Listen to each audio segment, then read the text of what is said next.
is they don't have enough money for improvements. That's what I got out of the last meeting. That's what I gathered from what I heard. I heard some people talk about improvements were null and void because of no increase. So I'm just trying to see if it's all improvements or if it's already negative flow. I mean, if they don't have enough cash already to do what they're doing. It is a negative cash flow, or the cash that will be coming in would not be sufficient to cover the outflows. Operating expense. Right. The operating expenses and the bond payments and the ongoing improvements costs. It's kind of like running an old tire bill. Once it's going out, it's going out. And eventually it's going to blow up before you have nothing.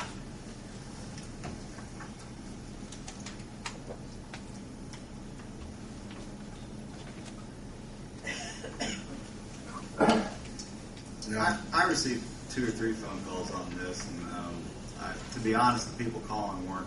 Obviously, they didn't want their water rates to go up, but they certainly understood that we need to make sure our delivery system is capable of working, and that replacing water pipes and keeping the infrastructure updated. I think most people understand that you do have to raise your rates to keep pace with inflation. But what I'd like to see, I think the original resolution was for 5% for 3 years, and Jamie, you brought up last time that I think we should address this on a year-by-year basis. I'm not so sure this shouldn't be addressed at budget time when we, decide how much we're going to increase or decrease everything, and just make a decision on the water at that point. Because historically, we've just done it kind of whenever, every 4 years or every 5 years. Obviously, nobody wants to raise water rates, but it's obviously necessary sometimes. If I may, because I read a real quick email received from a resident here in Greensburg. Mr. Mayor, as a concerned citizen, I was disappointed to see the stance on the water bill increase proposal. I understand the upkeep needs, but trying to project out in advance years the increases needed is questionable. Once again, Bill, I believe he was under the same understanding you that we were trying to look 20 years down the road, what we need to do with rates right now to pay for that 20 years down the road, which really wasn't what I was trying to do. Also in the back of my mind is the up and coming increases for cost of living raises for city employees of all entities. Most of the people requesting and or asking for these increases are still on weekly payroll and are not concerned or interested in the out-of-work citizens and the ones on fixed incomes. If they aren't aware, the people on Social Security did not receive and have been told that there will be no increases for them for at least another year. That did not stop the increase in the Medicare and Medicaid money being deducted from their Social Security checks, along with other costs going up. The city employees, and this is not city employee salaries. It's talking the city employees need to tighten their belts the same as the unemployed and fixed income people. The question should always be, where can we cut costs instead of increase them? The factories are diminishing, and downsizing in the community is definitely not anyone here's fault, but is still continuing to happen. You as our community leader need to stand up strong and point this out to all the community families. Increases can only go on for so long, and the cash cow runs dry and dies. We are no different than the state and national level. Borrow from Peter to pay Paul does not resolve the issues. Please do not look at this as a derogatory, but as mine and other older people's opinions and concerns. And there's a lot of correct feelings in there, but I'm going to go along with what you just said. This needs to be reviewed annually, and not only at budget time, but also when the ordinance falls due again. I don't believe we should raise it 5% this year, and next year without a new ordinance, and it takes another 3 to 4 months to implement something, which means if you need 5% next year and you're 4 months behind, you're going to have to raise it more than 5%, if that's what it takes. But what I do suggest or recommend is each year before this falls due for redoing or reissuing another 5%, we need to look at the water and wastewater's revenue. Where are they going? I don't believe they'll ever, or should they, catch up overnight or in 1 year's time, if you will, to get up where they want to be. This is going to be a building situation, and it shouldn't be done heavily. It should slowly go back to the point where it needs to be for safety, so we can do the repairs and maintenance.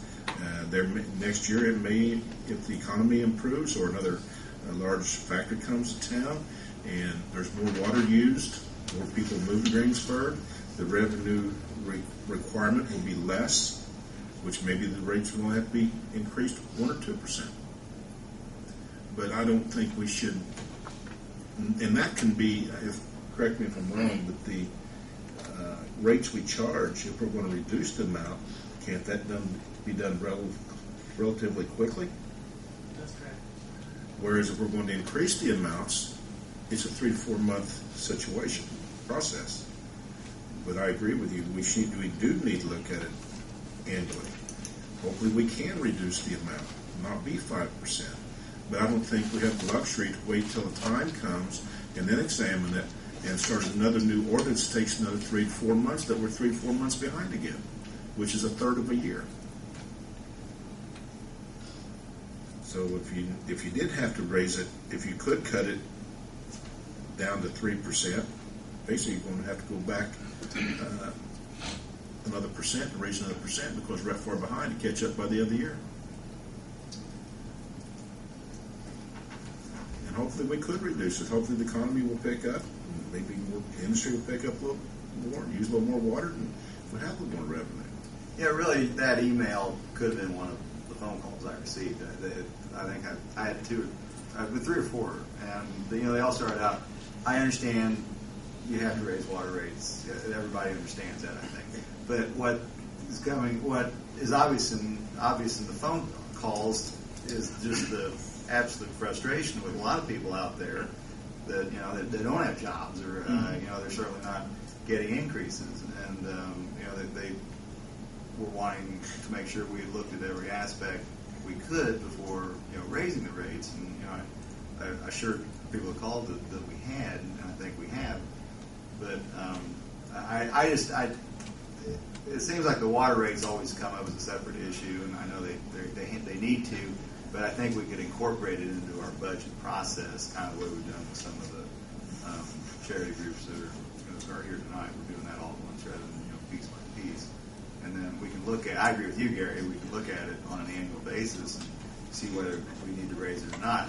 Another concern is if Honda would fail or move, and I can't see that on the horizon, but that everybody's rates are going to increase at that point through absolutely no fault of anyone. Right. And that is a tremendous frustration with a lot of people. But no one that I talked to indicated there was absolutely no reason to raise water rates. Donna maybe can help us out. I know she's been busy. She's contacted Duke, and they've agreed to put us on another discounted level. Yes. But before you start out, Donna, did you have time to find out what the increase was in 05? I had to make a few phone calls today. REMC, the mayor wanted me to look at local utilities and their rates increases over the past few years. REMC was an increase in 2007. They went up 5%, and they are looking in May of 2010 to go up 7 to 8%. Every user's different, commercial, whatever, so I don't know if that will affect us that high or what. But Duke Energy, I called and looked into our electric bills there, which is our third highest expense combined. Water and wastewater, we spend roughly $350,000 a year on electric. Their increase, they've had increases in 2005, 7, and they are looking at 10 and 11.